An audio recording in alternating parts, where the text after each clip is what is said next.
маанидеги мекеме уюмдарда гана чектелип калып атат. Мисалы министрликтерде жогорку сот менен гана чектелип калып атат. Мыйзамсыз баю беренеси менен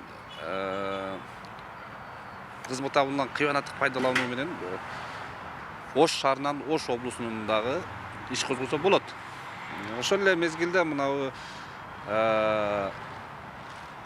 коррупцияга баткан мекемелер бул күчтүү структураларды биринчи орунда турат. Бажы кызматы, Финполиция, прокуратура, сот системасы, шаардык сот, облус сот ушулардын дагы мыйзамсыз баю беренеси менен кылмыш жоопкерчиликке тартса болот. Алардын минип жүргөн машинасы, жашаган үйлөрү, колдонгон буюмдары, көтөргөн телефондору, балдардын чет элде окугандыгы, жерлерди иштеткендиги, салып аткан чайканалары, кафе, ресторандары, мурдагы соттордун бардыгын иликтесе болот. Анткени айлыгы менен ончалык байлыкка ээ, анчалык курулуштарды курууга мүмкүн эмес. Вот, мисалы бүгүнкү күндө ошол эле улуттук коопсуздук кызматы Ош шаардык сотторун, областык сотторду, Финполицияны, ошол эле ички иштер башкармалыгынын генералдардын үй мүлктөрүнүн дагы декларацияларын, алардын колдонуп аткан мүлктөрүн, кыймылсыз мүлктөрүн, алар жашаган үй жайларын бардыгын иликтөө жүргүзүш керек. Ошондо ачыкка чыгат, булар кайдан алды бул акчаны, кантип байышты. Ошондон адилеттүүлүк орнот. Кыргызстан качан ону өнүгөт? Күчтүү структураларын, сот системасын биз адилеттүүлүккө орнотмойун, алар калыс адилет чечим чыгармайын, Кыргызстан оңолбойт. Ошондуктан бул системалар бүгүнкү күндө ирип-чирип бүткөн. Ошондуктан мыйзамсыз баю беренелери менен улуттук коопсуздук кызматы дагы Ош шаарынын, Ош облусунун күчтүү структураларынын ишмердүүлүгүн иликтеш керек. Мына азыр салып аткан үйлөрү туурабы? Ош шаарындагы салып аткан резиденциянын, мына жаңы участкаларда салып аткан кимдин үйү экенин элдин баары билет. Алардын колдонгон буюмдарын, минген автоунааларын, упаковка чечилик автоунааларды минип келип атат, заводдон чыккан машина туурабы? Алар кайсы акчаларга минип атат? Алардын бизнеси болбосо, завод фабрикасы болбосо, ферма чарбалары болбосо, жүздөгөн гектар жерлерди иштеткен жерлери болбосо, бул акчалар каяктан келип атат? Мунун баары да коррупциялык жолдору менен, уурулук жолдору менен табылган байлыктар. Вот ошону дагы азыркы жаңы бийлик ушуларга дагы укуктук жактан юридикалык бааларын бериш керек. Анан ошого биринчи эле алардын жообу бизнесим бар, же болбосо туугандарынын биздин байлык эмес, туугандарынын байлыктары деген. Туугандарым бизнес менен алектенет деген жоопторду берип атышат да. Эми азыр бүгүнкү күндө бул мыйзамсыз байыгандардын бардыгы булар акылдуу адамдар. Булар бардыгы Кыргызстандын мыйзамдарына шайкеш келтиргенге өздөрүнүн аракеттерин жүргүзөт. Мисалы коррупциялык жол менен акча тапса деле аны өзүнө катталбайт. Азыр ошол эле Оштогу күч органдарынын жетекчилеринин, соттордун особняктерде жашап атат. Бирок үйлөрүндө жок. Атында үй жок.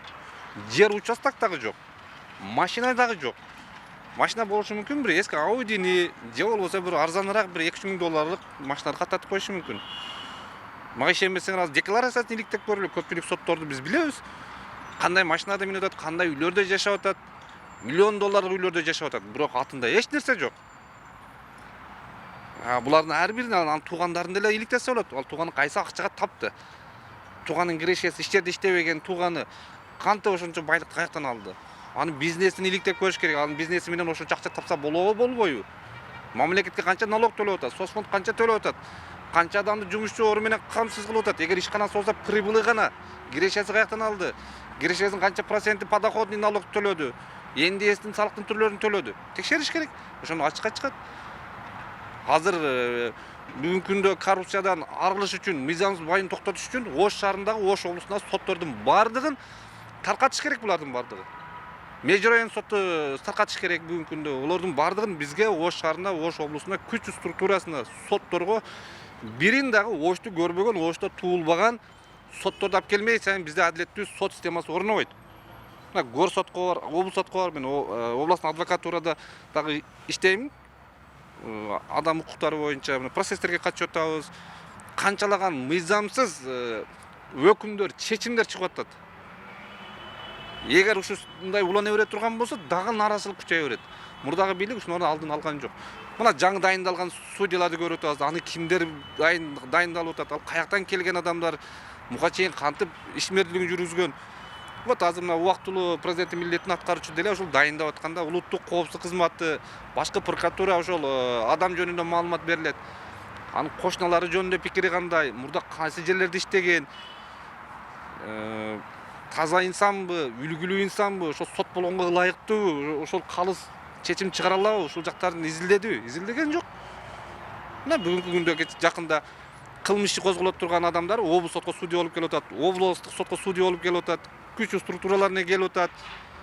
Кечээ эле шайлоонун махинация кылып, коррупциялык иштерди жүргүзгөн, добуштарды урдагандар бүгүнкү күндө чоң даражалуу кызматка келип атат.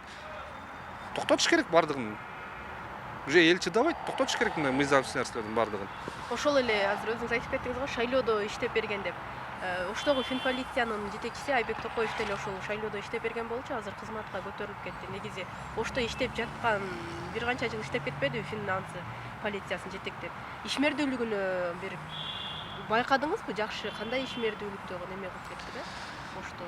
Эми ал жигитти мен жакындан тааныбайм, бирок ишмердүүлүгүндө оң дагы терс дагы баа бере албайм. Анткени канчалык деңгээлде иштегенин мен айта албайм.